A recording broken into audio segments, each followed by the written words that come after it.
पाकिस्तानी खिलाड़ियों के लिए हमारे स्टेडियम्स में तालियां बज रही थी और उनको चीयर किया जा रहा था। फिर मुंबई का वाकया हुआ साहब। मुंबई का टेररिस्ट अटैक जब हुआ तो सब कुछ मानो कि सब कुछ उसी वक्त बंद हो गया। वो तमाम लोग जो आर्टिस्ट पाकिस्तान से आए हुए थे, उन्हें रातों रात इंडिया छोड़ के और वापस जाना पड़ा।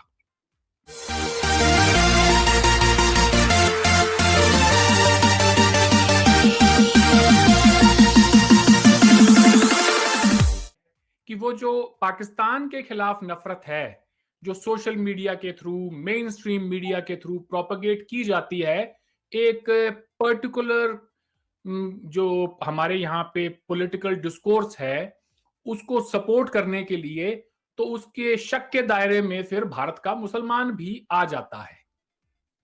तो जब गेहूं पिसता है तो साथ में घुन भी पिस जाता है चीमा साहब।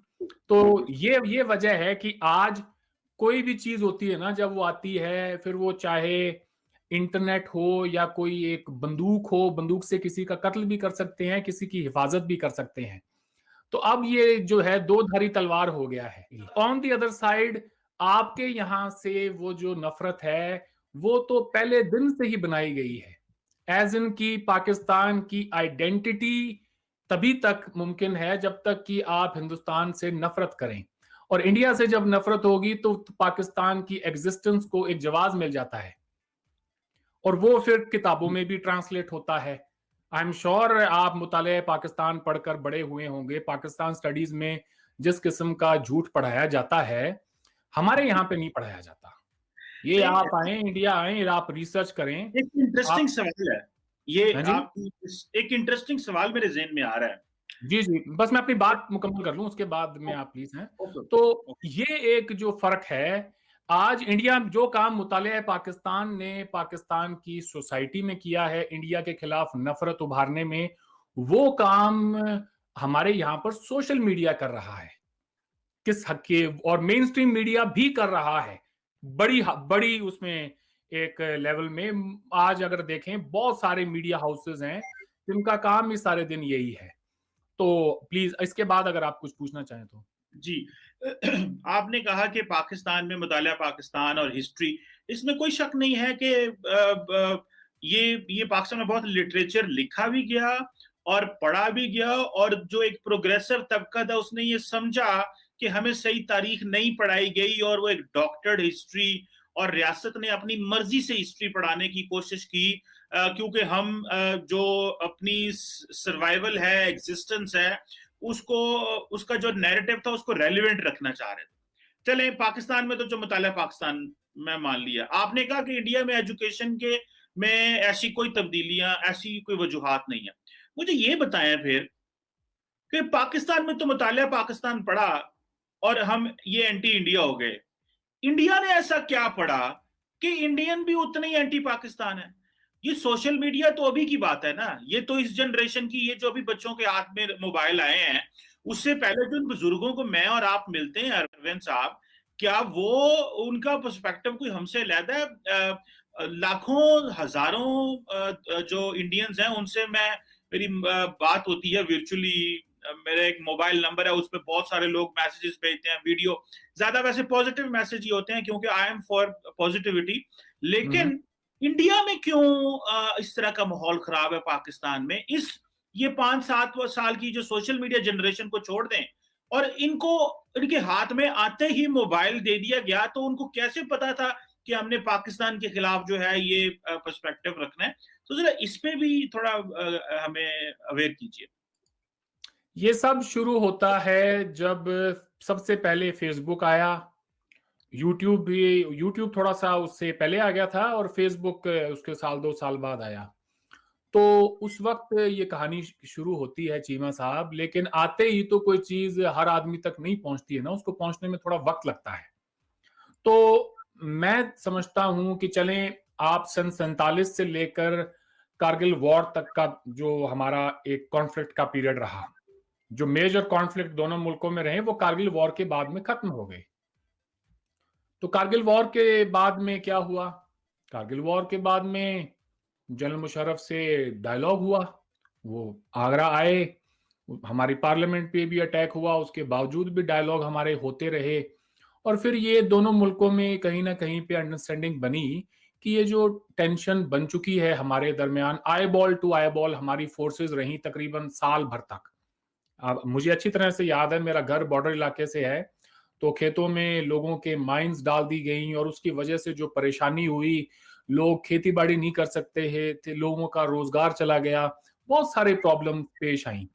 फिर हुकूमतों को भी एहसास हुआ कि यार हमसे भी कहीं ना कहीं पे गलती हो रही है, और क्यों ना हम एक पूरी कोशिश करें कि इसको पूरा रीसेट करें, हमारे ताल्लुकात को थोड़ा बेहतरी की तरफ जाएं। तो उसमें जो किरदार जनरल मुशर्रफ का कारगिल की जंग के दौरान था, उससे बिल्कुल बरक्स उनका किरदार रहा जब 2004 में हमारी क्रिकेट टीम जनवरी फरवरी का महीना होगा जब गई है पाकिस्तान खेलने, और जिस प्यार मोहब्बत और खुलूस के साथ वहां उनका इस्तकबाल हुआ, और जिस तरह से हमारे प्लेयर्स कोई नहीं, जितने भी 15-20 हजार इंडियंस गए थे वहां पे मैचेस देखने के लिए, टेस्ट मैच सीरीज थी, वनडे सीरीज भी थी 5 मैचेस की, तो लोगों को लगा यार कि ये तो बहुत अच्छा एक जेस्चर है और क्यों ना इसको आगे बढ़ाया जाए।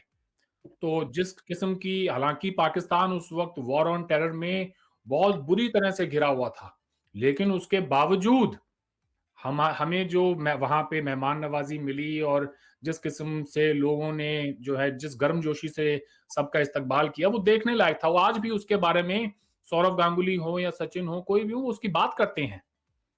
तो अच्छा, तो फिर हुआ क्या? फिर 2004 से लेकर और 2008 के बीच हमारे ताल्लुकात बहुत अच्छे हो गए। करीब करीब हर साल इंडिया पाकिस्तान में बायलैटरल सीरीज होती थी क्रिकेट मैचेस की। पहली बार 2008 में जब आईपीएल हुआ, तो पाकिस्तानी खिलाड़ियों के लिए हमारे स्टेडियम्स में तालियां बज रही थी और उनको चीयर किया जा रहा था। फिर मुंबई का वाकया हुआ साहब, मुंबई का टेररिस्ट अटैक जब हुआ, तो सब कुछ मानो कि सब कुछ उसी वक्त बंद हो गया। वो तमाम लोग जो आर्टिस्ट पाकिस्तान से आए हुए थे, उन्हें रातों रात इंडिया छोड़ के और वापस जाना पड़ा। वो दिन है और आज का दिन है।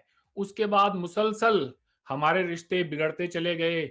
मियाँ साहब आए तो एक उम्मीद दोबारा जगी, लेकिन वो भी ज्यादा टाइम तक टिक ना सके, और वो गए हैं तो उसके बाद आप देख लें। फिर उसके बाद पठानकोट है, उड़ी है, पुलवामा है, ये सारे जो फैक्टर्स हैं। और लोगों में भी ना, हमारी हमारी सिविल सोसाइटी में भी फटीग का फैक्टर आ गया था पाकिस्तान को लेके, कि इनफ इज इनफ। कभी ना कभी तो जब आप कोई एक्शन करते हैं उसका रिएक्शन आता है चीमा साहब। तो उस टाइम तक 2008 में सोशल मीडिया इतना प्रेवलेंट नहीं हुआ था हमारी सोसाइटी में, वो नई नई चीज आई ही थी। मोबाइल डाटा बड़ा एक्सपेंसिव था। अब ये 2014 के बाद में मोबाइल डाटा ये कह लें कि एक तरह से फ्री हो गया है, अनलिमिटेड डाटा लोगों को मिलता है। पहले तो कोई वीडियो देखना पड़ता था, मुझे अच्छी तरह से याद है, मैं कभी छुट्टियों में इंडिया जाता था तो वीडियो देखने के लिए सबसे कम रेजोल्यूशन पर वीडियो को यूट्यूब पे प्ले करना पड़ता था, कहीं डाटा बहुत जल्दी खत्म हो जाता था। फिर जब रिलायंस का ये जो डिजिटल रेवोल्यूशन आया, इसके बाद में डाटा अनलिमिटेड हो गया जी एक तरह से। अब लोगों के पास वक्त ही वक्त है, वो सारे दिन काम ही यही करते हैं। तो चीमा साहब, तब में और अब में ये फर्क आया है लोगों के अंदर। और फिर जो इस हुकूमत का बयानिया रहा है, 2014 के दौरान तो नहीं था, लेकिन 2019 के बाद बहुत ही ज्यादा एंटी पाकिस्तान हो गया था, जब से पुलवामा अटैक हुआ उसके बाद। लेकिन अरविंद भाई, मैं आपकी इस बात से थोड़ा एग्री करता हूं कि ये जो पिछले 20 साल हैं इसमें माहौल ज्यादा खराब हुआ है। लेकिन अरविंद भाई, इससे पहले की जो 50 साल की तारीख है, आप उसको बिल्कुल इग्नोर कर जाएंगे। आप जो 1947 में हुआ, जैसे हमारी पार्टीशन हुई, मुझे ये बताएं, जो उस जनरेशन ने जो सीना गजट दिया कि हमारे साथ फर्स्ट हैंड क्या एक्सपीरियंस हुआ, मैं किसी एक को ये नहीं कह रहा कौन सही कौन गलत, यानी कि हर एक के अलग-अलग एक्सपीरियंसेस है ना, कोई एक कोई यूनिफॉर्म एक्सपीरियंस कहीं पे भी नहीं है। सो 1947 को आप इग्नोर कर जाएंगे, उससे पहले जो हिंदू मुस्लिम एनिमोसिटी है, मैं नहीं आप करूंगा इग्नोर। नहीं, आपने, मैंने जब सवाल किया ना आपसे, मैंने कहा, आपने कहा कि आपको मुतालिया पाकिस्तान पढ़ाई गई। मैंने कहा बिल्कुल ठीक है, मुतालिया पाकिस्तान पढ़ाई गई, और वो कॉन्स्टेंटली इंडियंस के बारे, हिंदूज के बारे, वो जो एक चीज चली, वो एक ऑब्वियसली उसको लोग बहुत सारे लोग प्रोसेस नहीं कर सके। देखिए, आप चीज़ें सुनते हैं, आप पढ़ते हैं, आप देखते हैं, लेकिन बेहतर एनालिसिस वही कर सकता है जो प्रोसेस कर सकता है उस सारे चीज़ को, और उसके लिए ज़ाहिर बात है आपका बैकग्राउंड नॉलेज होना ज़रूरी है और वो सारा कुछ।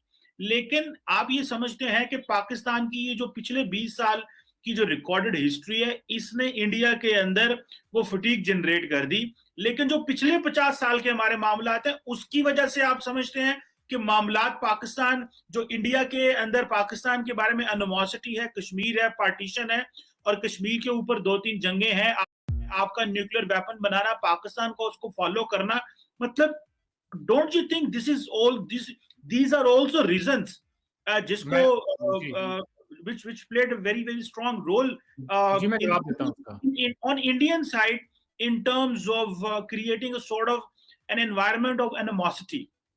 बहुत अच्छा सवाल है और मैं समझता हूँ बहुत ही वाजिब सवाल भी है। देखें साहब, हुकूमत अगर अपने पे आ जाए तो वो बड़े से बड़े ज़ख्म को भी भर सकती है। हुँ? सन 47 में जो गदर हुई और उसमें पंजाब, पाकिस्तान से हिंदू और सिखों को मार के भगाया गया, हमारी तरफ ईस्ट पंजाब से मुसलमानों को दर-बदर किया गया, उनका कत्लेआम हुआ।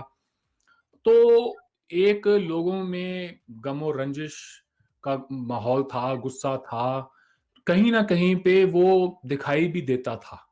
मगर एंड ऑफ द डे ये हमारी हुकूमतों के ऊपर था कि वो इसको या तो और इसको क्या कहते हैं, हवा देते हैं, इसको और बढ़ाते हैं या इसे कम करते हैं। तो पंडित नेहरू ने उसे कम किया। उसे कम किया, हमारे ऑफिशियल नैरेटिव में से पाकिस्तान गायब था। सन 47 से लेकर अप अंटिल मैं कहूँगा कारगिल की वॉर तक पाकिस्तान का इतना ज़िक्र नहीं होता था। आपको खबर कहाँ से मिलेगी? ऑल इंडिया रेडियो, दूरदर्शन और फिर हमारे अखबार। Talk about Pakistan-US relations. Hello जी। म जी। जी, मैं ये कह रहा हूँ कि आपको खबर कहाँ से मिलेगी? खबर आपको मिलेगी ऑल इंडिया रेडियो से, आपको दूरदर्शन से और हमारे जितने भी तमाम अखबार हैं उनसे। जब हुकूमत की ये पॉलिसी हो कि ऑलरेडी हमारे लोगों के सीने में पार्टीशन का एक बहुत बड़ा इम्पैक्ट हुआ है, तो ऐसे में हर वो छोटी बात, अगर कोई थोड़ा बहुत मसला हो भी जाता था, 65 की जंग हो गई या कुछ भी, तो उसको बढ़ा-चढ़ा के रिपोर्ट नहीं किया जाता था। उसका सिविल सोसाइटी पर इतना कोई खास असर नहीं था।